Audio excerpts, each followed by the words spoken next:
Good Morning Business, French Tech. Et ça fait plaisir de retrouver, près de 3 ans après, Pierre Depnoux, le président d'Imcheck Therapeutics. Bonjour. Bonjour à vous. On avait suivi, pas vos débuts, mais une de vos étapes. Et alors là, vous franchissez une grande marche ce matin, puisque vous êtes sur ce plateau pour célébrer une nouvelle levée de fonds, et pas n'importe laquelle, 96 millions d'euros. C'est une des plus fortes levées de fonds d'ailleurs d'une biotech, je crois, de mémoire. Et tout ça parce que vos traitements contre les cancers, en activant les lymphocytes T gamma delta, vous allez nous expliquer tout ça, ont montré leurs premiers résultats cliniques très prometteurs. Absolument. Donc nous nous sommes vus la dernière fois en novembre 2019, quelques mois avant le début de la crise du Covid. Ouais. Et effectivement, 2 ans et demi plus tard, la société a mis en œuvre la dernière levée d'alors de 54 millions pour avancer ses essais cliniques chez l'homme. Ouais. Et donc effectivement, nous avons la capacité de recruter des patients en Europe, aux États-Unis, une centaine. Et évaluer d'ores et déjà, valider ce qu'on appelle la safety, donc la sécurité du produit, la non-toxicité, qui est la première étape essentielle, puis de commencer à observer de la réponse, c'est-à-dire très concrètement la régression tumorale. Rappelez-nous comment fonctionne votre molécule. Alors nous sommes dans le domaine de l'immunothérapie du cancer. Donc j'avais déjà eu l'occasion de vous expliquer, mais après les ères de la chirurgie, de la radiothérapie, de la chimiothérapie, depuis une dizaine d'années, les traitements ont basculé sur l'ère de l'immunothérapie. Et d'ailleurs, on peut combiner l'ensemble de tous ces instruments de l'arsenal thérapeutique. L'immunothérapie, c'est la capacité à mobiliser le système immunitaire pour combattre les cancers. Et depuis donc une dizaine d'années, un certain nombre de produits sont arrivés sur le marché avec des résultats spectaculaires, mais encore dans un trop petit nombre de patients ou un trop petit nombre d'indications. Donc toute la recherche académique, biotech, pharmaceutique mondiale... Le spectre des cellules cancéreuses qu'on va pouvoir éradiquer. Oui, d'origine dite solide, c'est-à-dire des cancers des organes, ou d'origine dite liquide, soit des cancers hématologiques, lymphomes et leucémie. Donc le but, c'est vraiment d'arriver à observer, à démontrer une réduction tumorale, mais supérieure à ce qui existe aujourd'hui avec les traitements existants. Ouais. Donc voilà toute la mission qui nous est confiée. Alors on est à la fois étonné et en même temps on est ravi de voir que cet écosystème de la French Tech, des biotech notamment, continue d'être soutenu par les investisseurs. Parce que c'est pas évident, quand on voit l'état du marché financier, quand on voit les cryptos aussi, enfin bref, tout le monde, c'est sauf qui peut, sauf sur les French Tech par exemple. Vous avez d'ailleurs levé des fonds aux États-Unis, en Europe. Oui.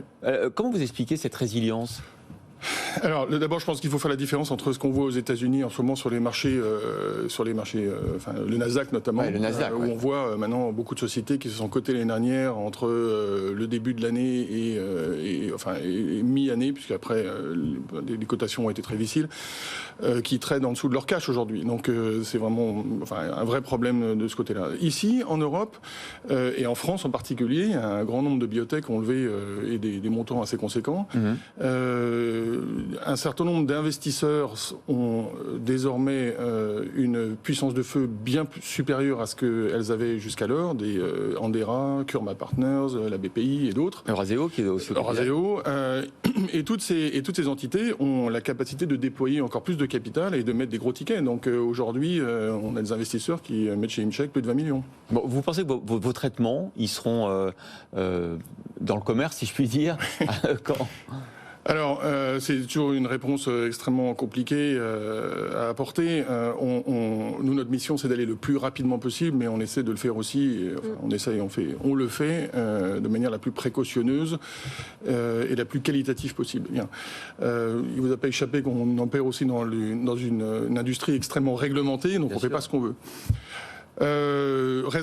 J'aimerais raisonnablement pouvoir avoir un de nos premiers anticorps thérapeutiques arriver dans les protocoles cliniques d'ici la fin de cette décennie.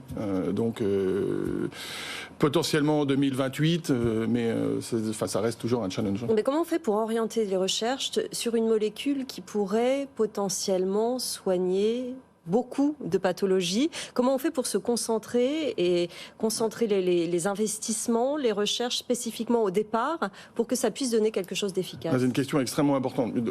On parle beaucoup d'oncologie chez ImCheck, mais nous sommes vraiment une vraie boîte d'immuno, puisque nos anticorps peuvent être également positionnés dans le domaine des maladies auto-immunes et des maladies infectieuses. Donc, effectivement, nos investisseurs et nous-mêmes souhaitons nous concentrer sur ce qui va créer de la valeur et ce qui va permettre d'apporter des traitements plutôt que de s'éparpiller un peu partout.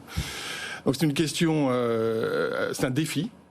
Et en fait, on essaie de faire tout avancer en même temps, mais en sachant où sont nos vrais cœurs d'expertise. Et pour nous, aujourd'hui, la preuve de concept reste à faire dans le domaine de l'oncologie. Donc, c'est vraiment ce qu'on pousse en premier.